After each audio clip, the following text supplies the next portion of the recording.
esse dia, ele é muito importante. Ele é muito importante para o Brasil. Ele é muito importante para a Petrobras. Ele é muito importante para Pernambuco. Ele é muito importante para o povo trabalhador brasileiro. Ele é muito importante pessoalmente para mim.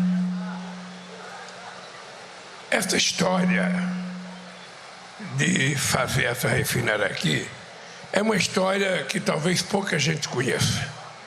A primeira vez que eu discuti essa refinaria aqui, o Eduardo Campos não era governador de Pernambuco. Era governador o Jabas Vasconcelos.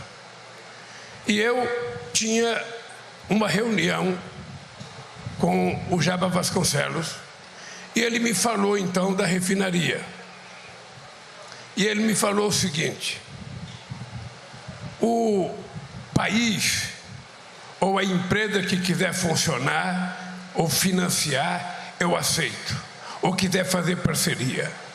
O Tasso Gereissati, na época, também queria no Ceará, e ele me levou para jantar comigo uma vez no Itamaraty, o diretor da grande empresa de petróleo da Arábia Saudita. E eu só dizia o seguinte: quem colocar dinheiro vai ganhar. Não era licitação, não, era quem colocasse dinheiro ia ganhar parceria. Acontece que depois que eu tive a conversa com o Chaves, com o Jabas Vasconcelos, o Chaves veio para o encontro comigo para discutir política industrial em Pernambuco, parceria. E na conversa com o Chaves eu disse para ele se ele não tinha interesse em construir uma parceria conosco para construir uma refinaria em Pernambuco. O Chaves, se vocês não conheceram, era uma das pessoas mais entusiastas do mundo que eu conhecia. Ele nunca dizia não. Tudo para ele era assim, mesmo que no dia seguinte ele não fizesse o que ele comprometeu. Bem, e por que eu queria fazer uma parceria com a Venezuela? Era porque o Brasil tinha um superávit comercial com a Venezuela de quase 4 bilhões de dólares. E relação comercial entre os dois países é bom quando você vende, mas você tem que comprar. É como se fosse uma avenida de duas mãos. Você compra e você vende, e você tem um comércio equilibrado.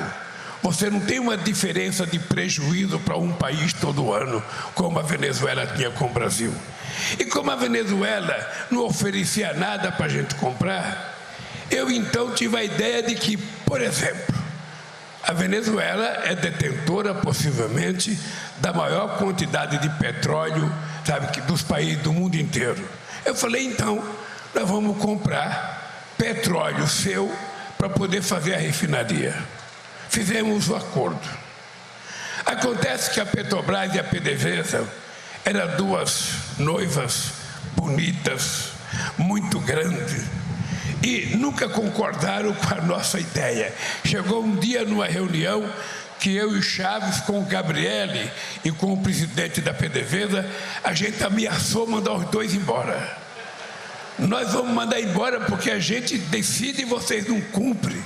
E não cumprem porque cada um tinha que defender os interesses da sua empresa, os interesses da sua diretoria e os interesses do país. O dado concreto é que quando o Chaves concordou, a gente resolveu começar essa refinaria. Mas nunca o Chaves colocou um centavo aqui. Chegou um dia, João Paulo, que eu, conversando com o Zé Sérgio Gabriel, eu fiz: Sérgio, a gente não vai esperar o Chaves. Vamos fazer a nossa refinaria. E a Venezuela, ela tem um petróleo, para quem conhece, 8 API. É um petróleo muito pesado. É um petróleo muito pesado. E para fazer a refinaria com a Venezuela, a gente tinha que fazer quase que 2 refinarias, porque a gente tinha que fazer a nossa e tinha que fazer um reparador para preparar o petróleo dele para entrar na nossa. Então, nós terminamos fazendo sozinho a nossa refinaria, e eu posso dizer, graças a Deus, a gente está fazendo ela sozinha, porque a gente vai fazer com os nossos erros e com os nossos acertos. Bem, eu queria Só lembrar vocês que quando eu deixei a presidência da República, eu tive as contas dos meus 8 anos de governo aprovada por unanimidade no Tribunal de Contas e aprovada pelo Congresso Nacional. Somente 5 anos depois, começou o processo de denúncia contra a Petrobras. E, na verdade, não era contra a Petrobras. Porque se você quisesse, de fato, apurar corrupção, você apura. Você apura a corrupção. Se pegar o João Paulo, se o João Paulo roubou, manda ele embora, manda ele para a cadeia. O que não pode punir é a soberania de um país como o Brasil e da sua empresa mais importante, que é a Petrobras. A história ainda vai ser contada, porque você sabe que muitas vezes a história leva anos, décadas e até séculos para a gente saber da verdade. Mas eu vou dizer uma coisa como presidente da República desse país. Tudo o que aconteceu nesse país foi uma mancomunação entre alguns juízes desse país, alguns procuradores desse país, subordinados ao Departamento de Justiça dos Estados Unidos, que queriam e nunca aceitaram o Brasil ter uma empresa como a Petrobras.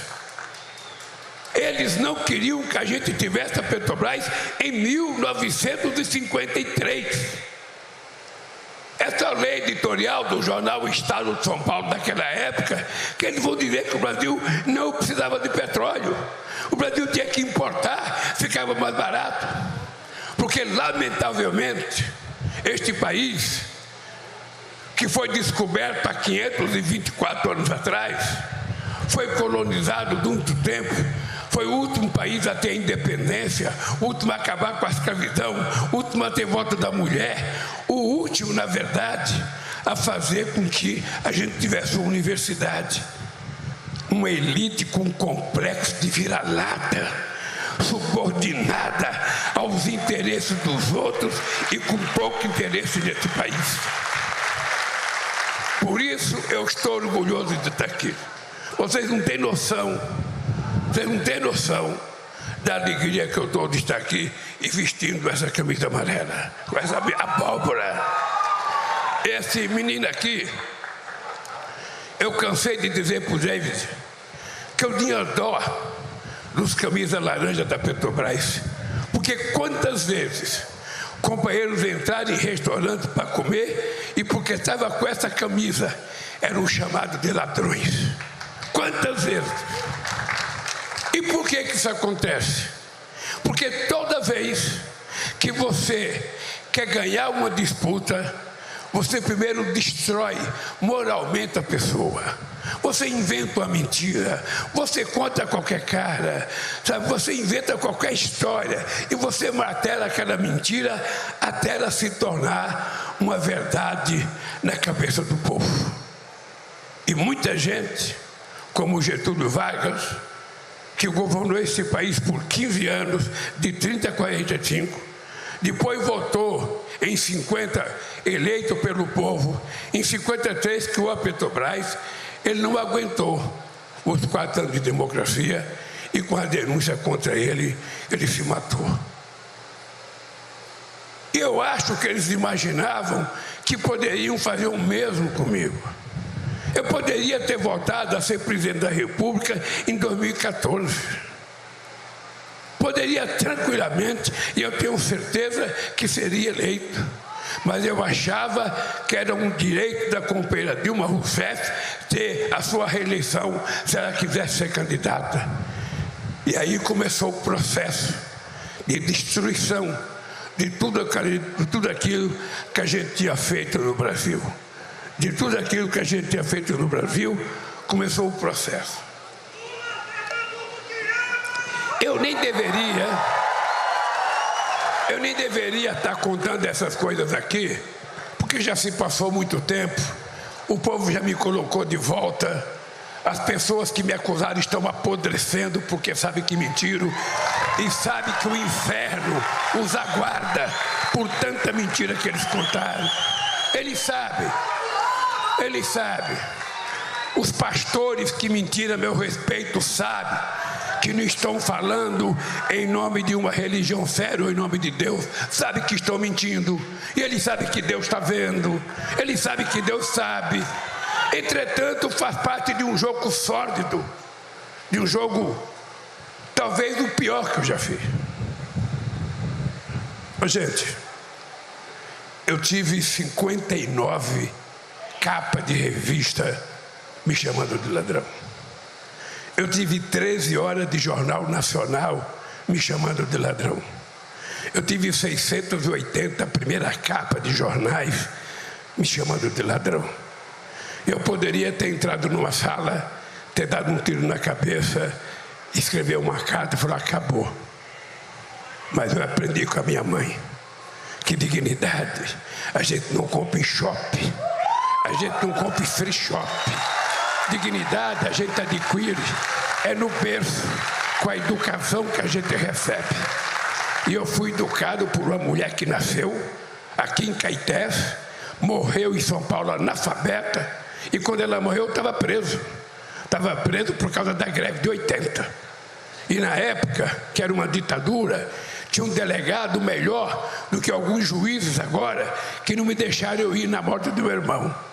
Na época me soltaram da cadeia com 2 delegados acompanhando para ir para o enterro da minha mãe.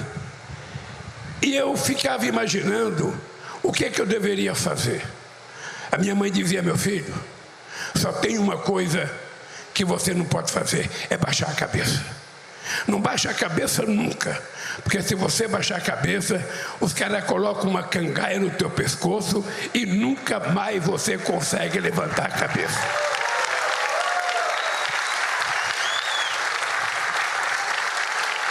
Essa história é importante contar para vocês, porque já houve 2 burrices feitas com relação a mim.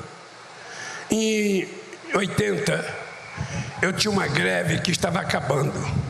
A greve já estava com 17 dias lá nos metalúrgicos do ABC. Estava totalmente paralisada. E aí os militares que governavam o Brasil naquela época acharam que me prendendo acabaria com a greve. O que aconteceu? A greve que estava só com 41 dias, durou 41 dias.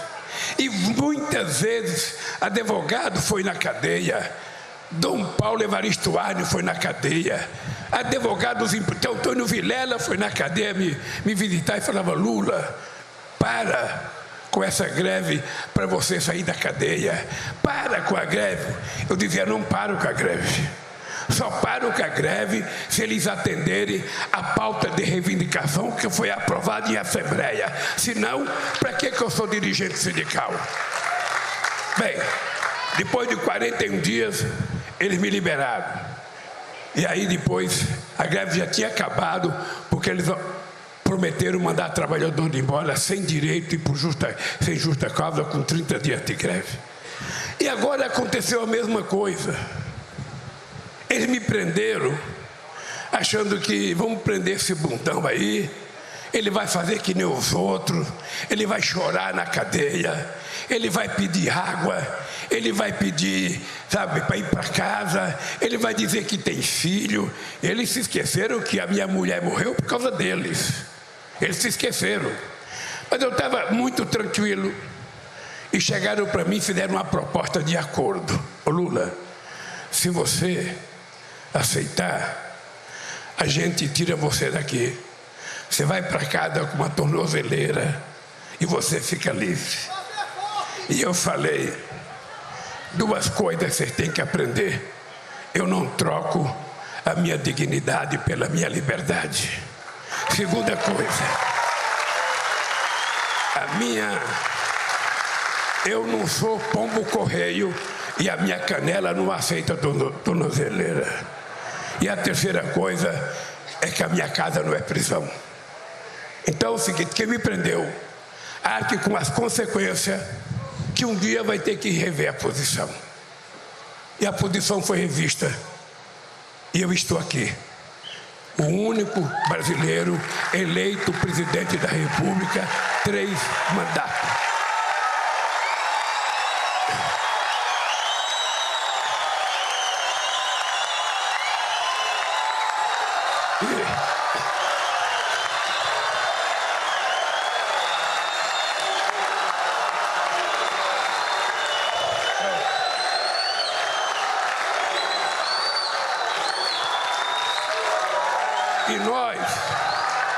E nós estamos apenas recomeçando. O ano passado, nosso primeiro ano de mandato, foi um ano de recuperação das coisas. Sabe quando você chega no seu roçado, está cheio de carrapicho, está cheio de cupim, e você precisa retirar tudo aquilo, você precisa fazer o manejo da terra, você tem que arar, né, Zé Maria? Você tem que arar essa terra, você tem que adubar essa terra. Depois que você aduba, você pega e joga a semente. Depois da semente, você joga a terra por cima. Aí começa a jogar água, porque Deus também ajuda a gente. E aí, 3 meses, 6 meses, 4 meses, dependendo da cultura que você plantar, você está colhendo as coisas. Então, o primeiro ano foi um ano de limpar o terreno e de plantar coisa nova. Este ano é o ano da colheita. E a primeira árvore frondosa que nós estamos colhendo é a cooperação da RENEST. É preciso saber quanto dinheiro esse país perdeu nesses 10 anos de atraso dessa empresa. Quanto salário deixou de ser pago? Quantas pessoas de ter benefício nesse país? Quanto que esse país perdeu na sua competitividade internacional? Até chegar ao ponto da gente eleger um psicopata para ser presidente desse país da República.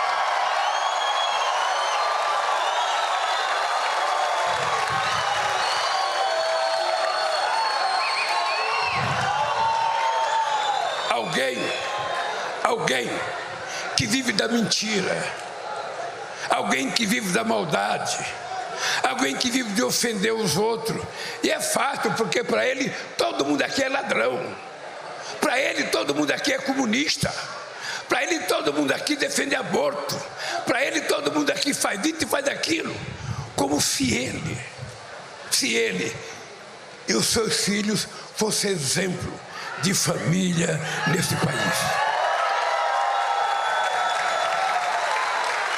Então, eu quero que vocês saibam que eu estou agora aqui na reinauguração da parte 2 dessa refinaria. Vocês não se esqueçam do que disse o Jean Paul. Essa refinaria, quando ela estiver funcionando totalmente, ela vai faturar 100 bilhões de dólares por ano. 100.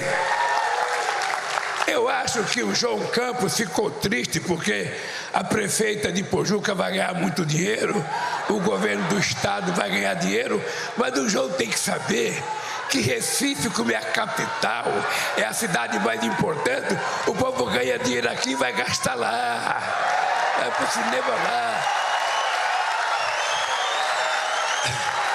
E eu quero dizer para vocês, eu ainda vou vir aqui dar início à construção de navios no estaleiro Atlântico Sul.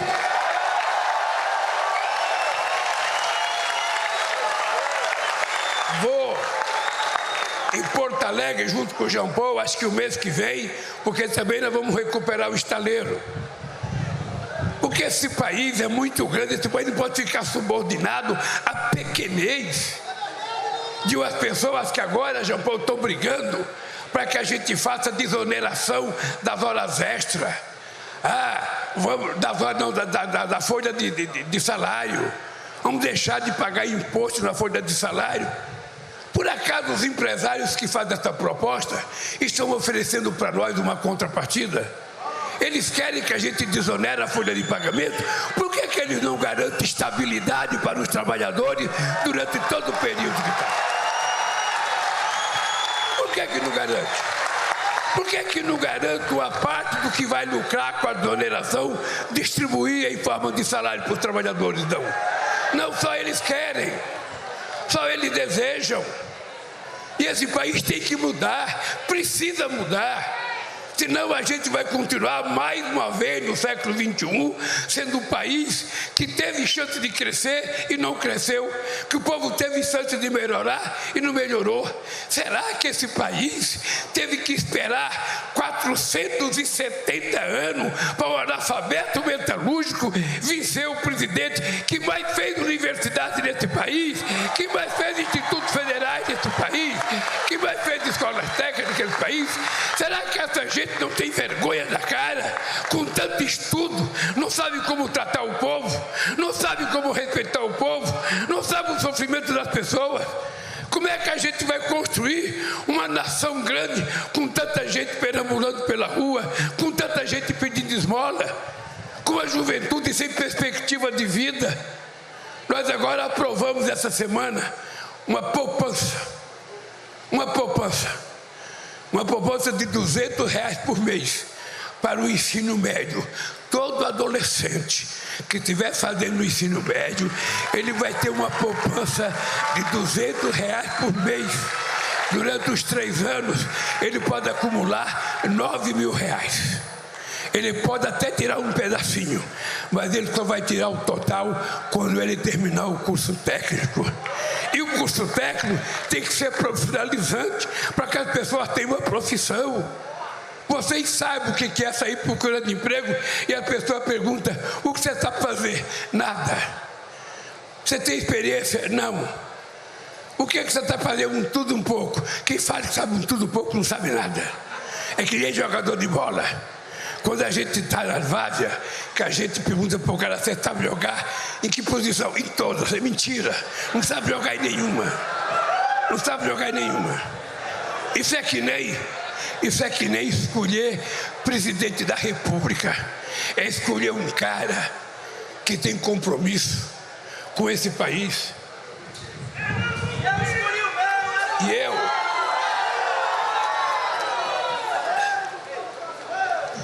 logo na posse da Raquel, eu vim a Pernambuco e eu falei para Raquel, não se importe porque você não é do meu partido e nem porque você não esteve na minha base na campanha.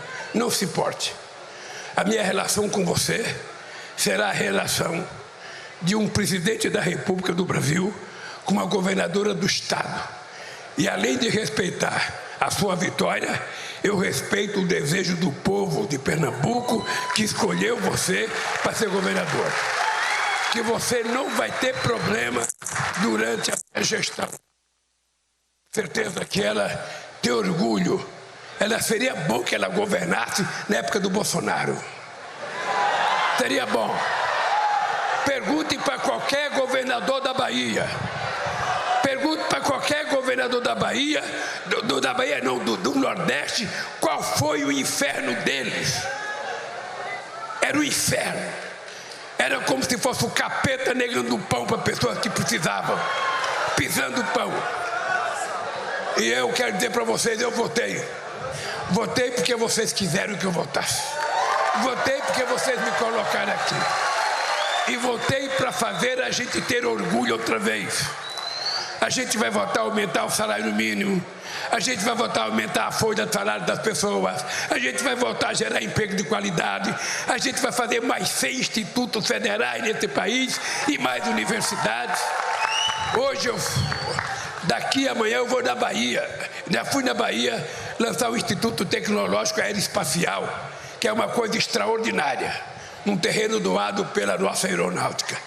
Amanhã, depois de participar com a Raquel aqui do ato da Escola de Sargento, eu vou ao Ceará,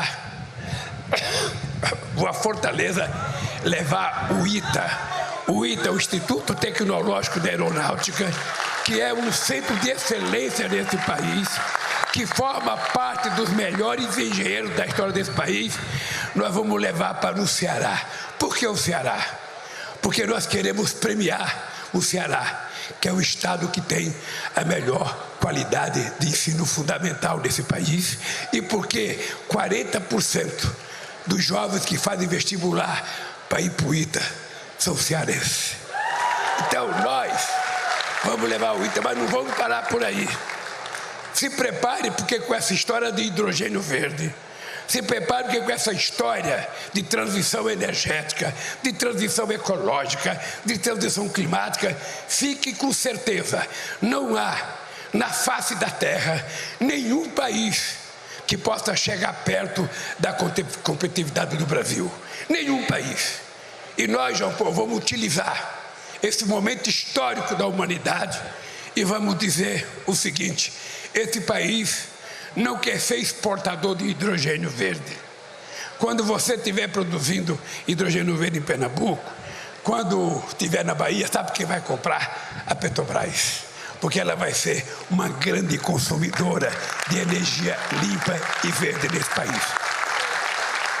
A siderúrgica quer produzir aço verde, venha para o Brasil. Quem quer produzir, que é a fábrica limpa, venha para o Brasil. A gente está aberto para receber com o coração de brasileiro, que é o povo mais alegre, mais extraordinário do mundo, mesmo com essa praga solta por aí. Mas a gente sabe. Então, companheiros e companheiras, é o seguinte: eu estava muito emocionado. Eu acho que eu não chorei porque eu chorei antes. Porque eu sei o que vocês passaram. Eu sei o que eu passei. E eu sei o que você passou, David. Eu sei o que o Sindicato dos Petroleiros e a FUP passaram. Eu sei.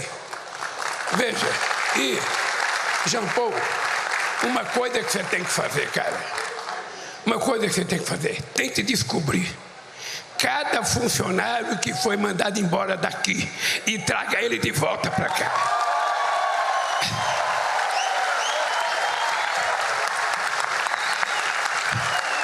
O nosso lema é: ninguém solta a mão de ninguém e ninguém deixa um companheiro para trás. Esse é o lema para a gente poder ter sucesso nesse país. Eu quero terminar não falando de petróleo, eu quero terminar dentro do Brasil.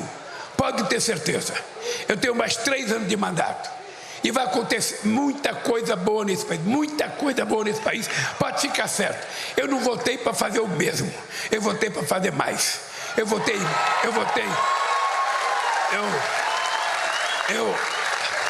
Eu quero dizer para vocês que eu votei um pouco mais velho, vocês estão percebendo. Naquela apresentação eu estava de cabelo preto, mas eu quero dizer para vocês, eu estou com 78 anos de idade. A energia é de 30 e o tesão político é de 20. Eu estou aqui para fazer essa revolução desse país. Um abraço, gente, que Deus abençoe vocês. Parabéns, Petrobras, parabéns, João Paulo, parabéns, a diretoria e parabéns, Pernambuco.